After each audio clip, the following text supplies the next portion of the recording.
what are certain skills required by an individual for good team work. एक चीज में आपने बिल्कुल कंफ्यूजन नहीं पैदा करनी दिमाग में, वो ये है, in the previous training session we talked about the ingredients, we talked about the characteristics or attributes of a team, कि किसी टीम के अंदर क्या attributes होने चाहिए, क्या characteristics होने चाहिए उसके. इस वक्त हम बात कर रहे हैं वो कौन से स्किल्स हैं जो हर इंडिविजुअल के अंदर होने चाहिए ताकि वो बतौर अ गुड टीम वर्कर उस टीम में वैल्यू ऐड कर सके. So talking about them one by one, the first skill to be possessed is listening. देखिए, टीम में जो सबसे बड़ी और इंपॉर्टेंट चीज है ना, हमने जो उसकी डेफिनेशन में भी देखी थी, communicating and cooperating with the people, right.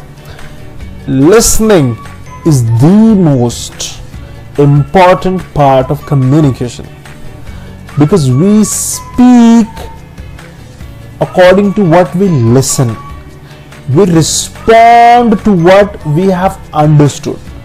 हमारी जो अंडरस्टैंडिंग है, हमारी जो एक्विजिशन ऑफ इंफॉर्मेशन है, हम जो कुछ सुनते हैं उसके अकॉर्डिंगली हम अपना जवाब जो है उसको डिजाइन करते हैं.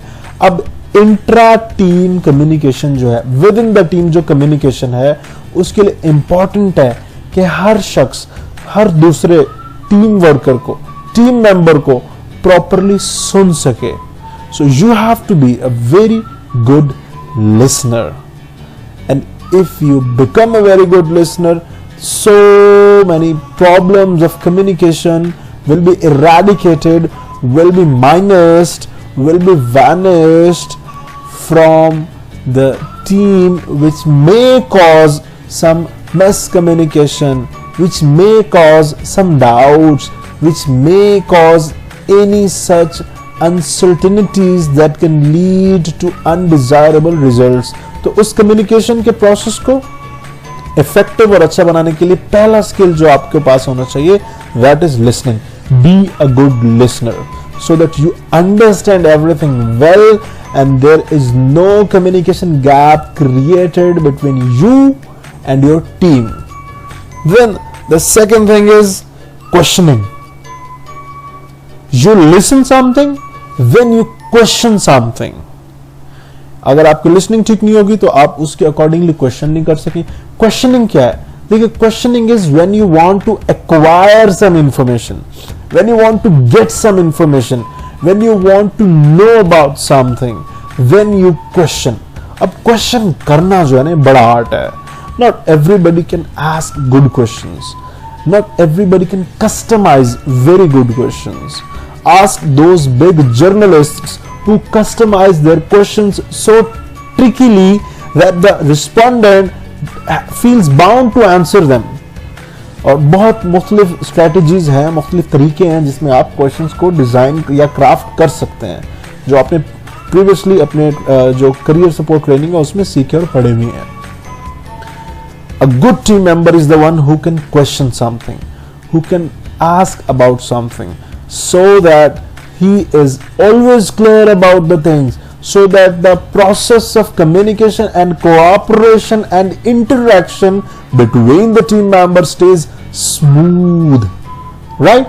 So you as a person, as a member of a good team who wants to play a pivotal and important role in the team as a team worker must have good questioning skills so that he can clear himself regarding any ambiguity or any confusion coming up from the team members related to the work that all of the team members have been carrying to achieve that common goal, right? So the second skill was questioning. Question करना आपको आना चाहिए, पूछना आना चाहिए, सवाल करना आना चाहिए. The next thing is persuading. Very much important. देखिए, सारी चीजें कम्युनिकेशन से रिलेटेड हैं. Persuasion क्या होती है? परसुएशन होती है जिसको हम परसुएशन भी कहते हैं. Persuade means to convince somebody. आपकी टीम में किसी बात पे डिसएग्रीमेंट है, आप किसी दूसरे टीम मेंबर को किसी बात पे किसी पॉइंट पे एग्री करना चाहते हैं जिस पे अभी वो एग्री नहीं कर रहा, या वो चाह रहा है कि आप उसको कन्विंस करें ताकि वो उस बात पे एग्री कर सके। आप टीम मीटिंग में बैठे हुए हैं और आप डिस्कशन का हिस्सा हैं जिसमें आप सबसे राय ली जा रही है और कहा जा रहा है कि ओके फाइन, हमें लॉजिक्स दो, हमें कन्विंस करो कि हम अब जो आप स्टेप सजेस्ट कर रहे हैं वो क्यों करें। सिमिलरली आप बिजनेसेस में, जॉब्स में, जहां पे भी जाएं, परसुएजन तो एक ऐसा एलिमेंट है, एक ऐसा स्किल है जो हम सब लोगों को आना चाहिए। सो टीम में रह के if you have got some good persuasion skills, you can convince anybody, और इसका आपको आगे भी बहुत सारी जगहों पे फायदा होता है। तो आप अगर लोगों को कन्विंस कर सकते हैं, परसुएड कर सकते हैं विद इन द टीम, उससे क्या होता है कि आपकी इंपॉर्टेंस, आपकी पोजिशनिंग पहले से ज्यादा बेहतर हो जाती है।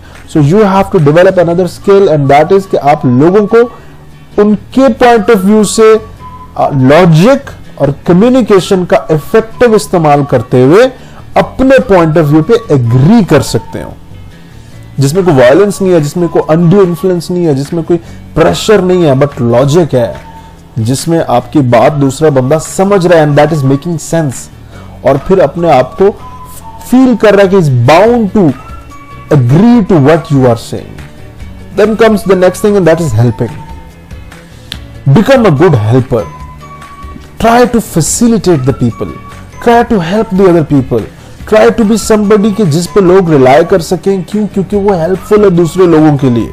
अगर आप किसी दूसरे का बर्डन शेयर कर रहे हैं, अगर आप किसी दूसरे टीम मेंबर को ईज अप कर रहे हैं, if you are becoming a good helping hand to somebody that people can rely on you, that means this skill is developing the mutual trust among the team. This skill of yours is becoming a resource to develop a good culture in the team. This skill is increasing the potential and capacity of the team overall.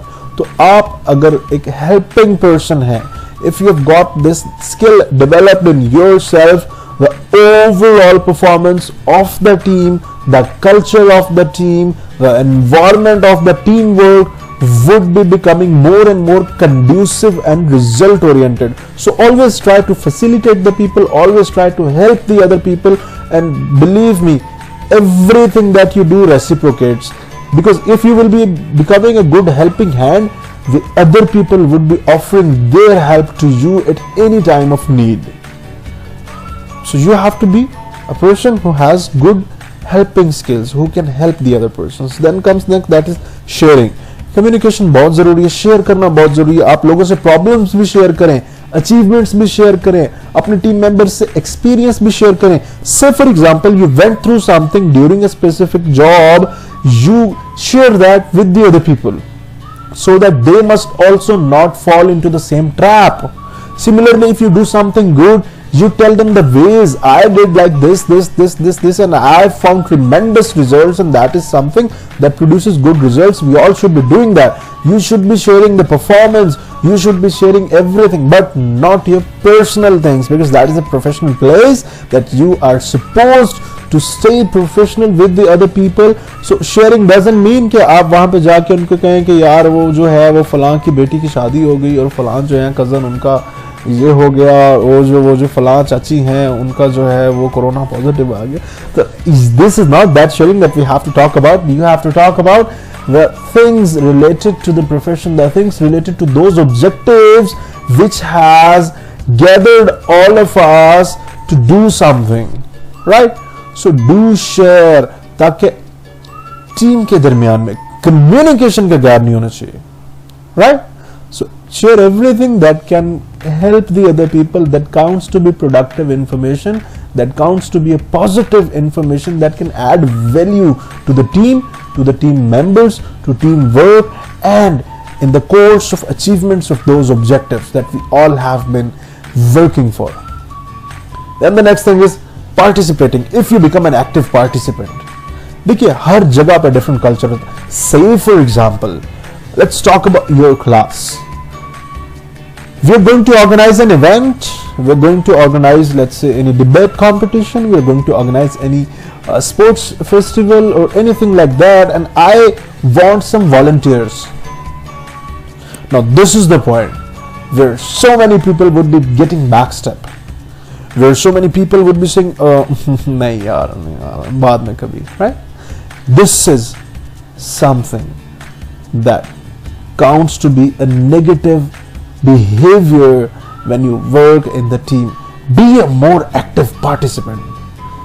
आपकी class का अगर कोई event हो, everybody should be actively participating in that, and that would be something producing more and more of results.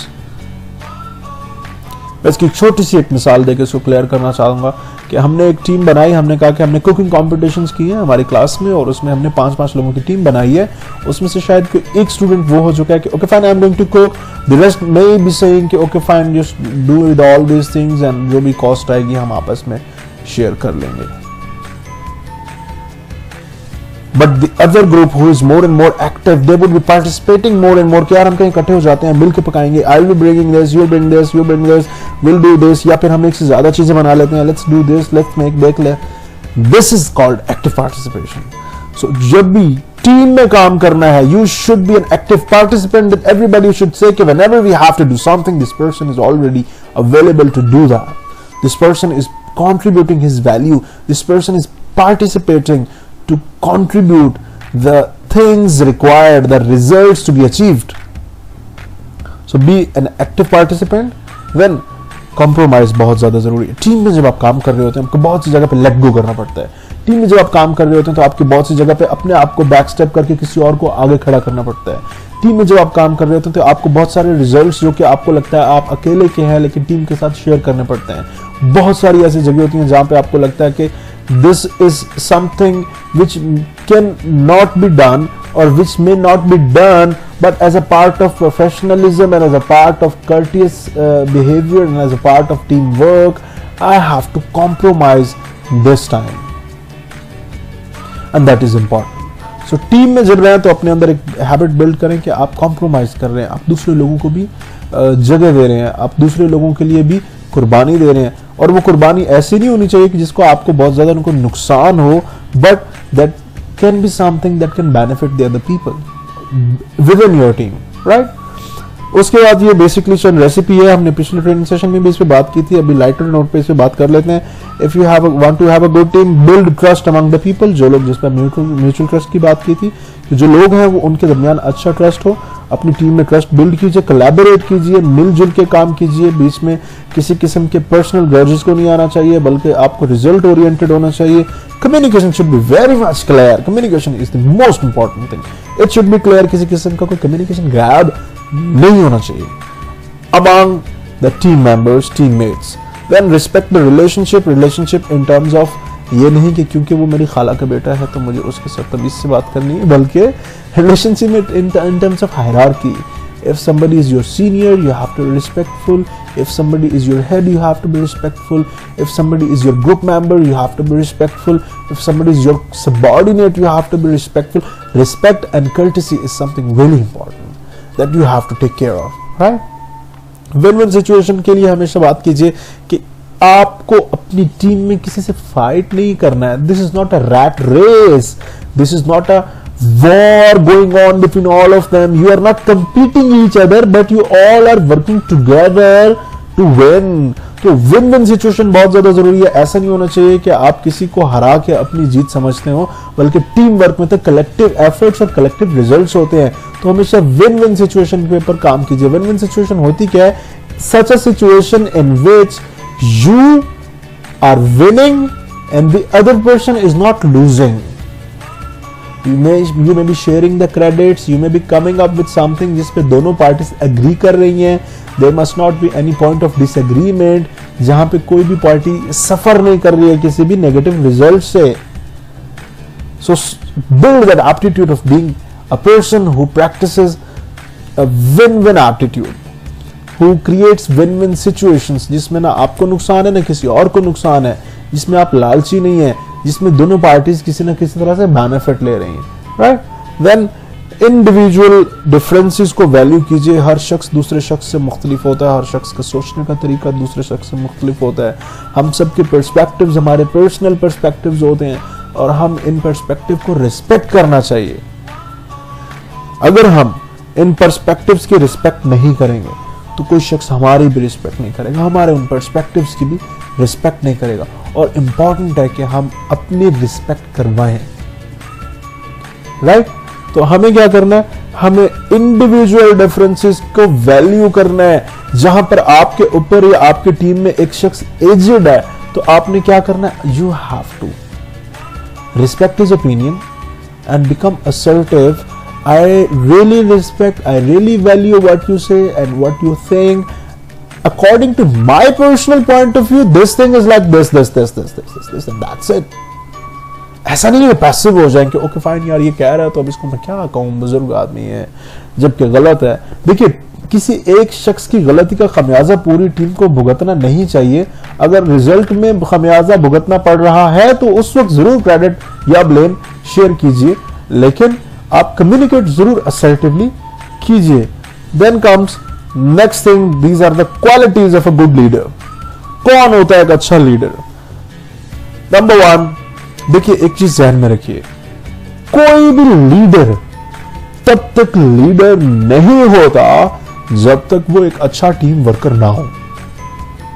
आप भी leader हैं, आप अपने घर में छोटे बहन भाइयों के लीडर हैं, आप जब अपनी क्लास में ग्रुप्स में काम कर रहे हैं वहां पे लीडर हैं। जहां पर भी कोई शख्स आपको फॉलो कर रहा है, जहां पर भी कोई शख्स आप पर डिपेंड कर रहा है, जहां पर भी आपके कोई भी एक्शंस से दूसरे शख्स किसी ना किसी तरीके से इन्फ्लुएंस हो रहे हैं, you are playing a role of a leader there. You are leading them, you are showing them the way, because a leader is not the one who knows the way, but the one who shows the way. You have to be that harbinger of leadership. You have to be that torch bearer who shows the way to the people who are following you. और ये एक ऐसी जगह होती है जहां पे आपको बहुत जिम्मेदारी के साथ काम करना पड़ता है। और जब हम टीम्स में काम कर रहे होते हैं तो लीडरशिप एक एप्टीट्यूड है, सिर्फ कोई पोजीशन नहीं है कि मुझे जब ये जगह दी जाएगी, लोग मेरे अंडर काम करने होंगे तो मैं लीडर होऊंगा। This is an aptitude, this is an attitude कि अगर आप अपने अंदर ये डेवलप कर लेते हैं, people would be following you, they would be loving you. तो एज ए लीडर अगर आपको अपने आप को एस्टैब्लिश करना है तो वो कौन सी क्वालिटीज हैं जो आपको अपने अंदर एस्टैब्लिश करनी है? Number 1, vision. विजन क्या होता है? When you are able to think of the things that may be and that have to become in the future, you are visualizing, you are closing your eyes and making an imagination and visualizing how something should be like, and then you make a plan to reach that place. That is how you foresee the things. That is how you build a picture of the things that can be and that have to be. Something coming into existence, something turning to be a reality. Leader दूर की बात सोचता है, leader सोचता है कि ये चीज ऐसे होनी चाहिए और इस चीज के ऐसे होने के लिए जरूरी है कि ये चीजें हम अब ऐसे ऐसे करें, और वो उसके स्टेप्स बनाता है, उसके ऑब्जेक्टिव्स बनाता है, उसके मिशन बनाता है और उसके बाद वो उस विजन को अचीव करता है। तो leader should be a person जो कि दूर दे सकता है, जो फ्यूचर में झांक सकता है, and that is called the ability of being a visionary person. Then courage बहुत ज्यादा जरूरी है। डरपोक आदमी लीडर नहीं होता। डरपोक से मुराद ये बिल्कुल नहीं है कि आप बहुत बोल्ड हो, लेकिन आप रिस्पॉन्सिबल हो। आप किसी भी वजह से अपने डिसीजन मेकिंग पावर को अगर वीक कर लेते हैं, if you lack this power, और आपको करेज का इशू होता है, आप सोचते हैं अगर मैंने ऐसा किया तो कहीं ऐसा ना हो, बस यार मैं इस वजह से नहीं करता कि ये रिजल्ट्स ना।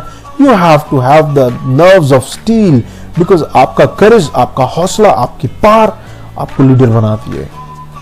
अदरवाइज लीडरशिप पोजीशंस पर डरने के लिए बहुत सारी रीजंस मौजूद होती हैं, but a courageous person never takes them into count, never depends on them, and that courage is what people follow, and that courage is what makes you a leader. Then comes the next thing, that is integrity. Leader की integrity होती है। उसकी एक personality का करिश्मा यही है कि वो एक इंटेग्रिटी वाला आदमी है कि मैंने let's say I have committed this thing with this body, now I can not gate step back step. अब चूंकि ये कमिट हो गया, अब मैं इससे हट नहीं सकता। जुबान दिया भाई ने, राइट? तो इंटेग्रिटी जो है, जो आपकी पर्सनल इंटेग्रिटी है, अगर उस पे आप कॉम्प्रोमाइज करना शुरू कर देंगे ना, तो यकीन कीजिएगा आप में वो लीडरशिप एबिलिटी खत्म होती चली जाएगी। लीडर्स के अंदर इंटेग्रिटी होती है, उनके अंदर एक सेल्फ स्टीम होती है, एक सेल्फ रिस्पेक्ट होती है, और अगर आप उस पर कॉम्प्रोमाइज करने लग जाएं तो छोड़ दीजिए इस चीज को। फिर मत सोचिए कि मुझे लीडर बनना है। आप छोटी सी जगह पे, छोटी सी पोजीशन पे भी एक लीडर है, right? Then comes the next thing and that is humility. आजिज हो। कुछ लोगों को लगता है कि वो लीडर है, they have got the authority and approval to be rude, to be bossy, to snub anybody, to use any harsh words, to be violent, whether physically or verbally. That is not leadership. That is called to be a boss, not a leader. Leader is a humble person. Leader is somebody who has the relationship of love, but not the relationship of power. He is the one people blindly follow. He is the one people rely on, and that is because of his conduct. So your conduct, your behavior should be humble, calm. You should be projecting some positive vibes in the minds of the people. People should get the aura of humility from you. तो आपने humble होना है, humility को practice करना है. Then comes the next thing, and that is planning. You have to be a good planner. Leaders, जब जिस बंदे की विजन अच्छी है उसकी प्लानिंग तो अच्छी होगी ना। जो बंदा फ्यूचर में झांक के देख रहा है वो आज क्या करना है उसके लिए प्लान तो अच्छा करेगा ना। So good leader has to be a good planner. If you have a good vision but you don't plan for today, you are not a leader and you are wasting your time. You must have started planning for today. So good leader has a practical sense of planning. That is called, he makes the mission statements. He makes the mission for today, what to do today. He thinks of things. He thinks of the plans, how he can get his team to achieve something. और अगर team में mutual trust होगा तो leader का plan होगा, team का trust होगा और मिलकर काम करेंगे और उस इफेक्टिव कोऑर्डिनेशन से वो तमाम रिजल्ट्स हासिल किए जा सकते हैं। और ये मैं कमर्शियल रिजल्ट्स की सिर्फ बात नहीं कर रहा हूं इस वक्त, ऑर्गेनाइजेशनल रिजल्ट्स की बात नहीं कर रहा हूं इस वक्त। एक कैप्टन है, वो क्रिकेट टीम को लीड कर रहा है और बड़ी क्रिटिकल सिचुएशन में मैच है, वो वहां पे प्लानिंग कर रहा है और उसकी प्लानिंग में उसका हर खिलाड़ी उसके प्लान को सपोर्ट कर रहा है और वो उसी स्ट्रैटेजी के साथ चल रहे हैं जिसके साथ उनको लीडर ने बोला है, and then they are going to achieve the results. So good leader has to be good planner. Then obviously focus. इधर उधर वो अपना फोकस जो है वो शेक नहीं होने देता है। He is very much to the point, he is very much focused towards the results. देखिए जो गधे या घोड़े, अगर आपने कभी देखा हो कि जब उनको आप सड़क पर देखें तो उनके कानों के इर्द गिर्द जो है वो उन्होंने एक स्पेसिफिक किस्म के कुछ ब्लॉकिंग बैरियर्स लगाए हुए होते हैं और वो इसलिए लगाए होते हैं कि उनको सिर्फ सामने नजर आए, वो इधर उधर देखे ही नहीं। उनको जो सामने स्ट्रेट पाथ है जिसपे उन्होंने चलना है सिर्फ वो नजर आए, बिकॉज वो इधर उधर देखेंगे, वो इधर उधर की चीजों से डरेंगे, इधर उधर भागेंगे, कंफ्यूज होंगे और फोकस लूज कर देंगे। और हम भी अपनी लाइफ में जब इधर उधर की चीजों को, गैर जरूरी चीजों को जिनसे हमारा ताल्लुक नहीं है, जो हमारी डायरेक्शन नहीं है, जो हमारी सिमत नहीं है, जो हमारे गोल्स नहीं है, जो हमारे ऑब्जेक्टिव्स नहीं है, अगर उन चीजों को गैर जरूरी तौर पे तवज्जो देना शुरू कर देंगे तो हमारा फोकस खराब हो जाएगा। और जब हमारा फोकस खराब होता है, ज़हन में रखिएगा, हम ज्यादा कंफ्यूज होते हैं, हमें पता नहीं होता क्या करना है, हमने जाना कहीं और होता है, हम जा कहीं और रहे होते हैं, हम शायद अपने आप को स्टैग्नेंट कर देते हैं, हम वहीं रुक जाते हैं और समटाइम्स हम बैकवर्ड ट्रैवल करने लग जाते हैं। हम पीछे चले जाते हैं प्रोग्रेस करने की बजाय। तो a leader has the power to focus on what he has been doing, what he has to do, and where he has to go, and where he has to take his team towards, where he wants his team to reach. So in case you want to be a good leader, you have to have that power of focus. Then cooperation. Leader को biased आदमी नहीं होता, वो हर शख्स को step देता है। Okay fine, move forward. वो हर शख्स को स्टैब्लिश करता है, वो हर शख्स को वो प्लेटफॉर्म देता है कि जहां से वो स्टैब्लिश हो सके। He gives opportunity to everybody, he cooperates with everyone. उसके अंदर कोई पर्सनल बाइस, फेवरेटिज्म, नेपोटिज्म नहीं होता। He becomes a facilitator to everybody. और इफेक्टिव टीम वर्क में क्या वर्ड हमने देखा था? Communication and cooperation. And the leader, if the leader is not cooperative one, the team can not cooperate with themselves, the members can not cooperate with each other. And if the boss, if the leader who has been leading them, he is somebody who leads them well, who cooperates with everybody, the results are going to be very different.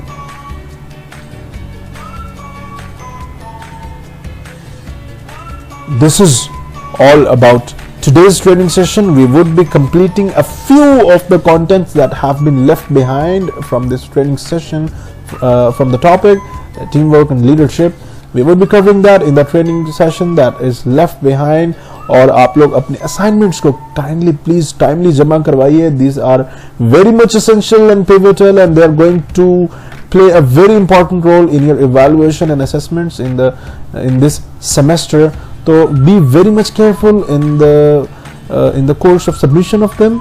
और आप लोग अपनी attendance को जरूर maintain कीजिए. The trend that I have been observing is quite disappointing. इसको आप जरूर मेंटेन कीजिए ताकि आप ज़्यादा से ज़्यादा सीख सकें. आप तमाम लोगों से अगले ट्रेनिंग सेशन में मुलाकात होगी. तब तक के लिए अपना बहुत ज़्यादा ख्याल रखिए. अल्लाह हाफिज़. Catch you in the next lecture.